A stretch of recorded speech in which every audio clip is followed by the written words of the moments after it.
Good evening everyone. My name is Karishma Chauhan, and in this video we will do the articles starting from article 1 to 51. article 1 to 51. 52 से I think हमने 151 तक और 123 तक, yes 123 तक हम cover कर चुके हैं लास्ट 3 वीडियोस में. इस वीडियो में हम पार्ट 1 करेंगे, पार्ट 2 करेंगे, पार्ट 3 करेंगे, as well as part 4 DPSP भी करेंगे. ठीक है, स्टार्ट करते हैं पार्ट 1 से. पार्ट 1 में क्या आता है? Union and it's territory. सबसे पहले क्या होगा पार्ट 1 में? पार्ट 1 में हम देखेंगे कि हमारा जो स्टेट्स है, जो सेंटर है, यूनियन कैसे फॉर्म हो रहा है. ठीक है, तो पार्ट 1 में यूनियन एंड इट्स टेरिटरी दी हुई है. सबसे पहले क्या होगा? आर्टिकल 1 आता है. आर्टिकल 1 में हम क्या करेंगे? नेम की बात करेंगे, name and territory of the union. ठीक है, सबसे पहले नाम रखा जाता है. आर्टिकल 2 में एडमिशन और एस्टेब्लिशमेंट की बात करेंगे हम न्यू स्टेट्स की. किसकी? न्यू स्टेट्स की. सबसे पहले क्या हुआ? नेम रखा गया, name and territory of the union. Article 2 में हमने बात की एडमिशन करा देते हैं. अब इसका नाम रख दिया गया, अभी इतना बड़ा हो गया कि हम इसका एडमिशन करा सकते हैं. तो न्यू स्टेट्स का एडमिशन और एस्टेब्लिशमेंट आर्टिकल 2 के अंदर आएगा. 2A के अंदर ये एक स्पेसिफिक आर्टिकल है जो सिक्किम की बात करता है. आर्टिकल 2A के अंदर सिक्किम आएगा. Sikkim to be associated with the union. Sikkim किससे एसोसिएटेड है? यूनियन से एसोसिएटेड है. Next article is article 3. Article 3 किसकी बात करेगा? फिदा की.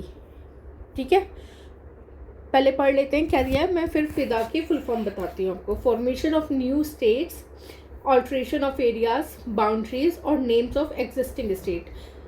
आर्टिकल 2 किसके बारे में बात कर रहा था? आर्टिकल 2 बात कर रहा था न्यू स्टेट्स के एडमिशन और एस्टेब्लिशमेंट की. आर्टिकल 3 किसकी बात कर रहा है? आर्टिकल 3 बात कर रहा है formation of new states and alteration of areas, boundaries और नेम्स ऑफ एग्जिस्टिंग स्टेट्स जो पहले से हैं.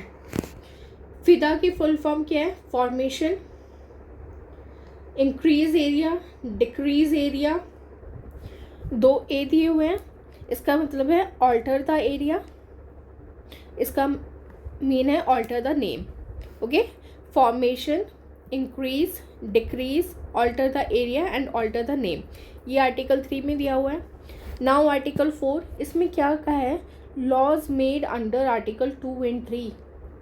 आर्टिकल 2 एंड 3 के अंदर जो लॉज बने हुए हैं, provide for the amendment of the first and the fourth schedule. किसकी अमेंडमेंट के लिए प्रोवाइड करते हैं? फोर्थ शेड्यूल के लिए और फर्स्ट शेड्यूल के लिए. शेड्यूल्स में आपको बाद में कराऊंगी, उसमें देखना. फोर्थ शेड्यूल में राज्यसभा के बारे में दिया हुआ है, सीट्स के बारे में. फर्स्ट शेड्यूल में दिया हुआ है टेरिटरीज के बारे में.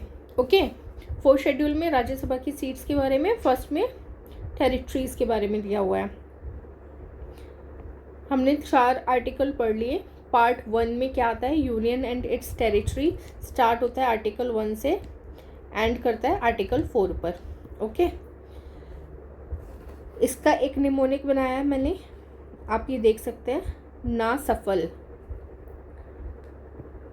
नसफॉल कर सकते हैं या नसफोल कर लो इसे, या ना सफल कर लो.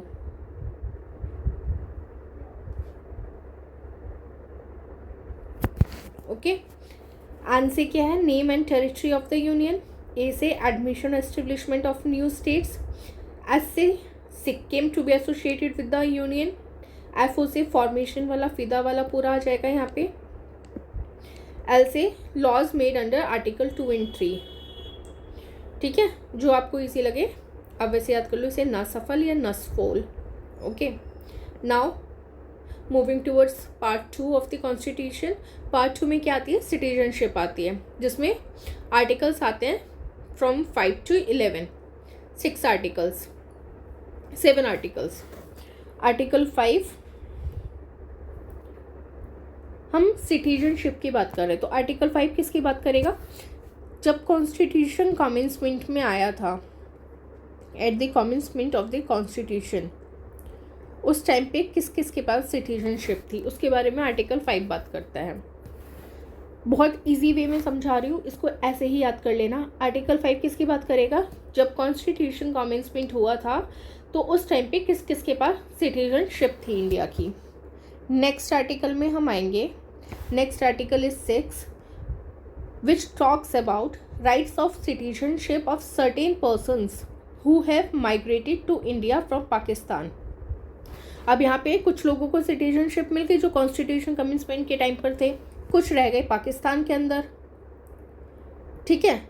अब वो पाकिस्तान के अंदर जो रह गए, अब वो वापस आना चाहते हैं इंडिया में, ठीक है, तो वो आर्टिकल 6 के अंदर आएंगे।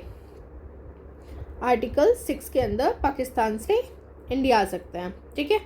Article 7 right of citizenship of certain migrants to Pakistan. पहले हमने बात की जो पहले से इंडिया में थे कॉन्स्टिट्यूशन के टाइम पर, दूसरे में जो पाकिस्तान में थे बट वो इंडिया आना चाहते थे, तीसरे में जो इंडिया से पाकिस्तान चले गए थे फिर दोबारा पाकिस्तान से इंडिया आने चाहते थे, ठीक है, वो आर्टिकल 7 में है। Then article 8 talks about right of citizenship of certain person of Indian origin, person of Indian origin residing outside India, उनके लिए सिटीजनशिप के, उन्हें कैसे सिटीजनशिप मिलेगी, क्या राइट्स होंगे, वो आर्टिकल 8 में दिए हुए हैं। Article 9 talks about if he has voluntarily acquired the citizenship of any foreign state. कोई इंसान है उसने किसी और कंट्री की सिटीजनशिप वॉलंटियरली एक्वायर कर ली है तो उसकी जो इंडियन सिटीजनशिप है वो ख़त्म हो जाएगी, ओके। मेरा थोड़ा गला ख़राब है। Article 10 talks about continuance of the rights of citizenship, जो जिसके पास सिटीजनशिप है उसके राइट्स कंटिन्यू होंगे। And article 11 last article of the part 2 talks about parliament regulate करेगी right of citizenship by law.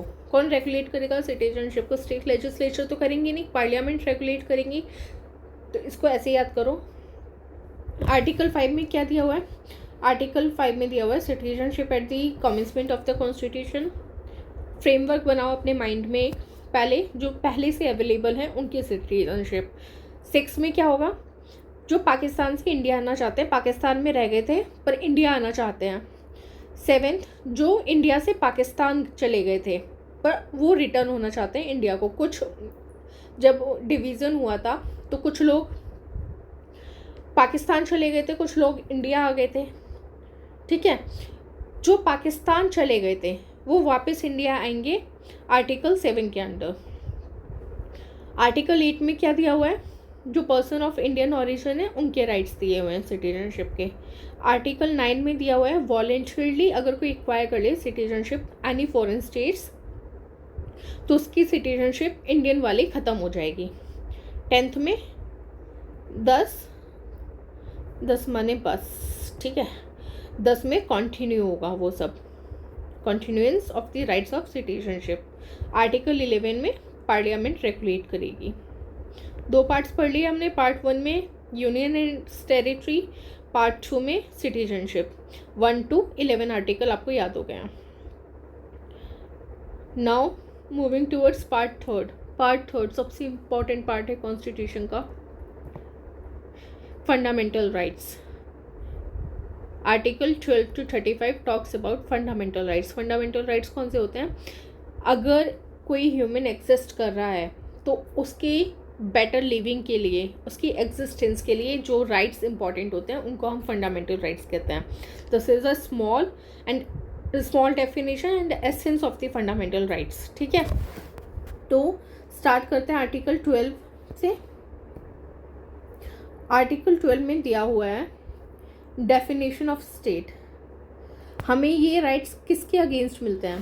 Fundamental rights हमें किसके अगेंस्ट मिल रहे हैं? स्टेट के, कि स्टेट अपनी मोनोपोली ना चलाए, टायरेनी ना शो करे अपनी, उसके अगेंस्ट हमें फंडामेंटल राइट्स मिले हैं। किसको मिले हैं? सिटीजन्स को मिले हैं, ठीक है। तो आर्टिकल 12 में स्टेट की डेफिनेशन दी गई है कि स्टेट क्या होती है। आर्टिकल 13 में कहा गया है जो लॉज फंडामेंटल राइट्स के पैरेलल नहीं होंगे, अगेंस्ट होंगे, वो इनवैलिड होंगे। ठीक है, लॉज इनकंसिस्टेंट विद और in derogation of the fundamental rights are invalid. ठीक है, स्टार्ट कहाँ से हुआ? 12 से स्टार्ट हुआ। 12 में स्टेट की डेफिनेशन दी गई है और 13 में इनवैलिड बताया गया है लॉज को जो इनकंसिस्टेंट है विद और इन डेरोगेशन है फंडामेंटल राइट्स के। राइट्स को डिवाइड किया हुआ है, rights to equality, rights to freedom, right against exploitation, right to freedom of relation, cultural and educational rights and right to constitutional remedies। 6 part में divide किया है।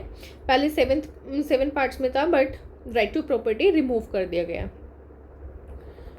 Okay, right to equality 5 articles आते हैं इसमें। कितने आते हैं? 5 आर्टिकल्स हैं। They talks about equality. Article 14, 15, 16, 17, 18। ये मैंने स्टार मार्क किया है, ये मैं आपको बाद में बताऊंगी मैंने स्टार मार्क क्यों किया है। याद रखना 15, 16 को यहाँ स्टार मार्क किया गया है। आर्टिकल 14 में हम इक्वालिटी की बात करते हैं। Equality before law and equal proportion of laws. Equality before law and equal proportion of laws 15। ठीक है, इसको आप याद करने की टेक्निक बता देती हूँ मैं। इसका निमोनिक है, अगर राइट टू इक्वालिटी का निमोनिक जानना है, E for equality, E for E for equality, E for एपिया। ठीक है,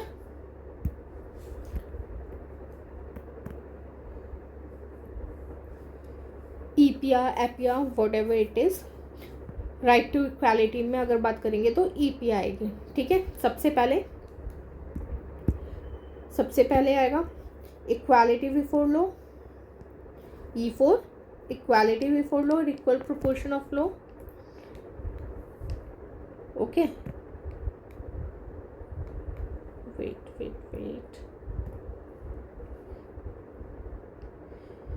equality before law, equal proportion of law. P for prohibition of discrimination, P for prohibition of discrimination. कौन कौन से grounds पे? Religion, race, caste, sex and place of birth. सिर्फ इन पांचों पे डिस्क्रिमिनेशन नहीं हो सकता है। Next E equality of opportunity की बात करता है।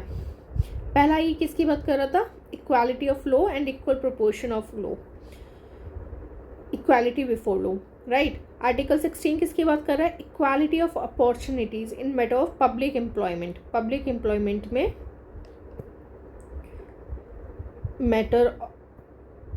मैटर ऑफ पब्लिक एम्प्लॉयमेंट में अपॉर्चुनिटी की बात कर रहा है कि इक्वल अपॉर्चुनिटी मिलनी चाहिए हर किसी को।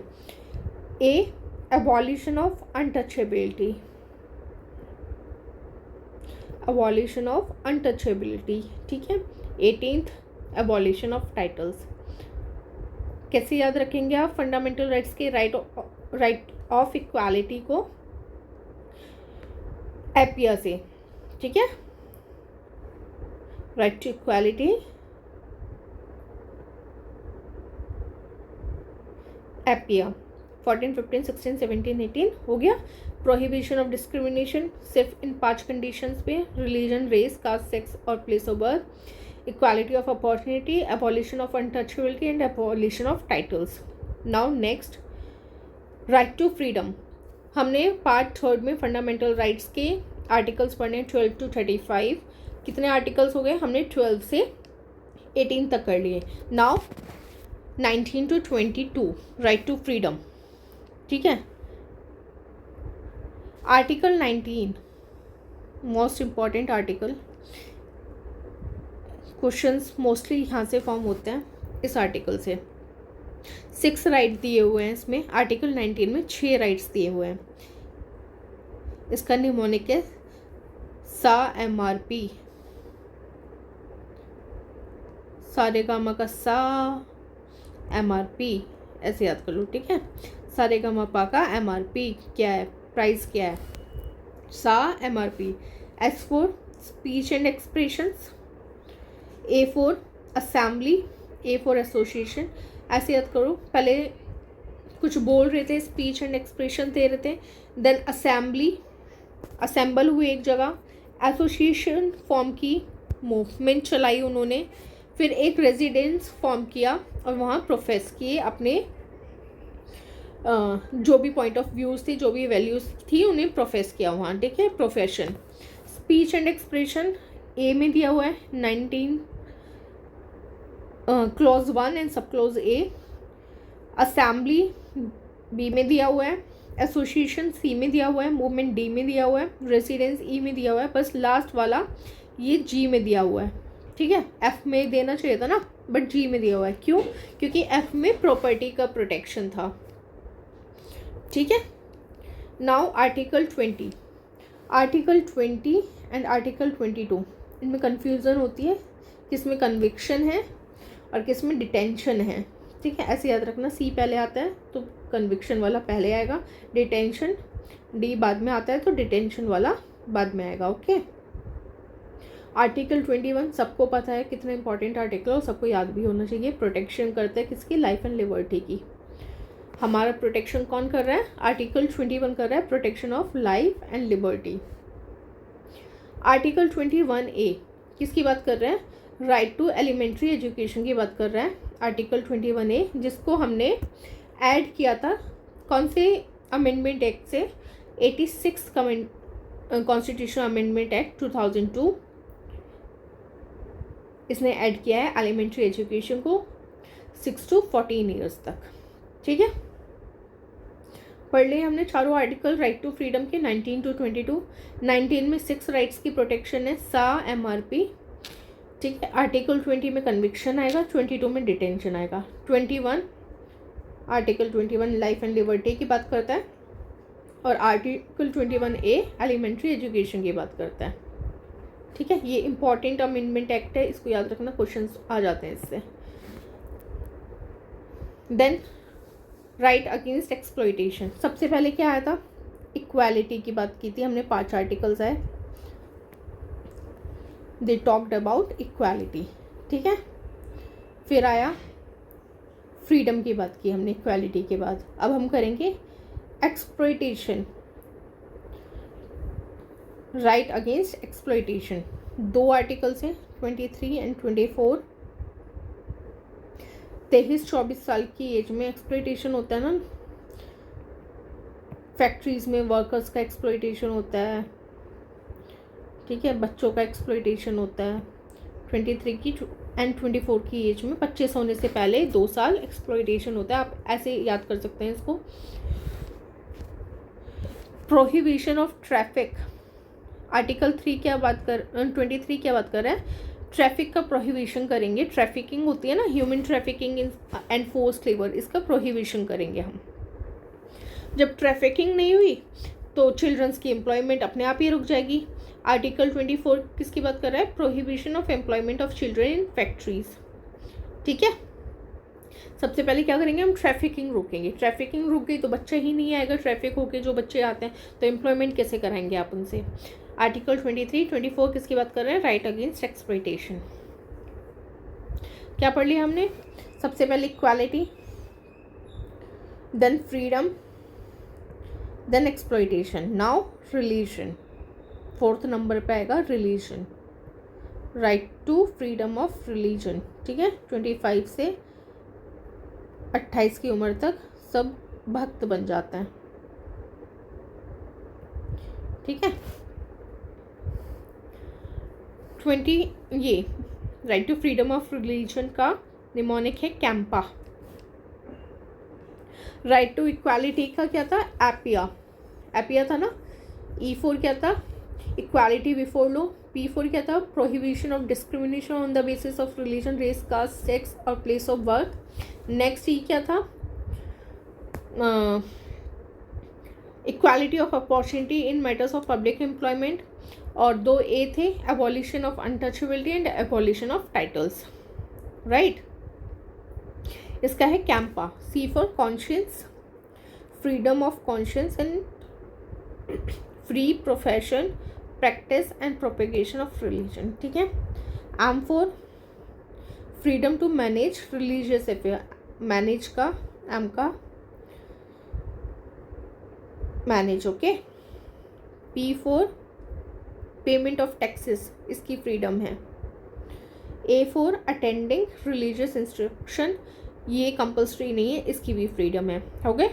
सी for freedom of conscience, M for freedom to manage religious affairs, P for payment of taxes and promotion of any religion, A for attending religious instruction or worship in certain educational institutions, की भी फ्रीडम है।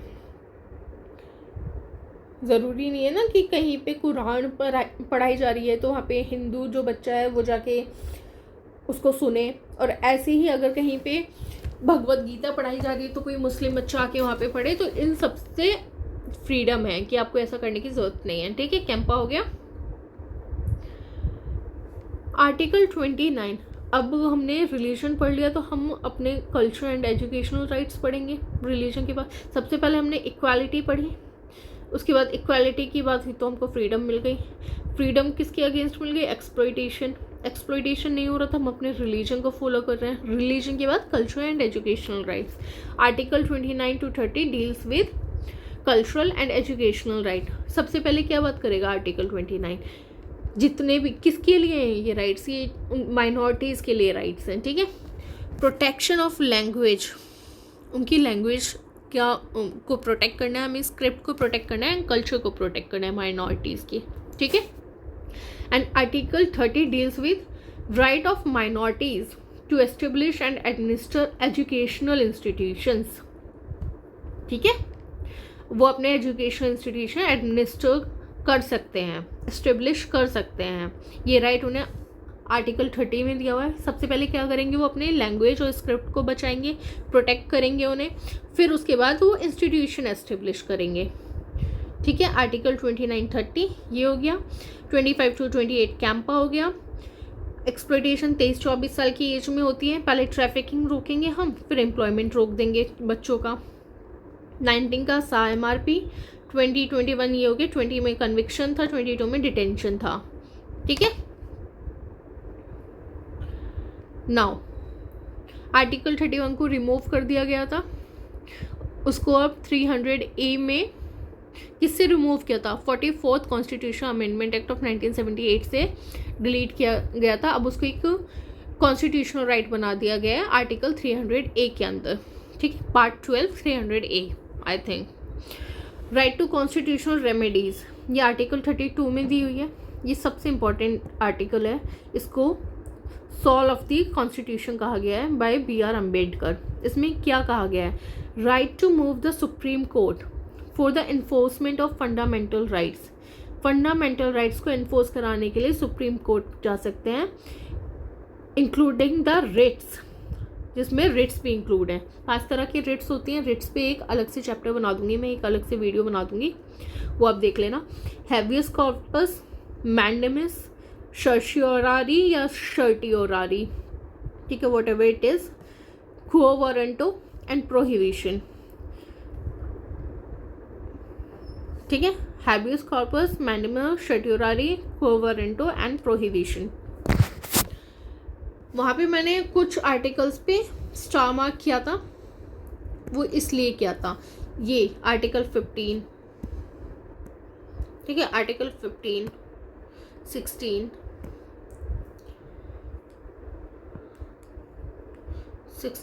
19, 29 and 30, ठीक है। These are the articles which are available only to the citizens. ये सिर्फ citizens के लिए हैं। 15, 69, 29, 30, ठीक है, ओनली फॉर सिटीजन्स।